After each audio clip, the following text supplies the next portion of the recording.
Hello বন্ধুরা, আসসালামু আলাইকুম। সবাই কেমন আছেন? আশা করি সবাই ভালো আছেন। আর আপনাদের দোয়াতে তো আমি অনেক ভালো আছি। তা আপনারা সবাই জানেন আমি জর্ডানে একটা গার্মেন্টসে কাজ করি। কিন্তু এটা আমাদের রুম, এটা আর একটা আপা কাজ করছে, এটা আমার মেশিন, এটাতে আমি কাজ করি।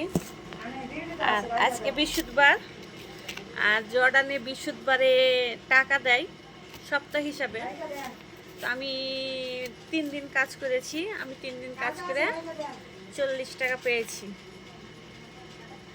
40 টাকা মানে বাংলাদেশে প্রায় 6,000 টাকার মতন।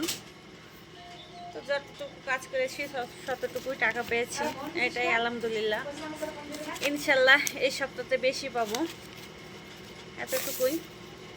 তো সবাই ভালো থাকুন আর আমার জন্য বেশি বেশি করে দোয়া করুন। আল্লাহ হাফেজ, বাই বাই।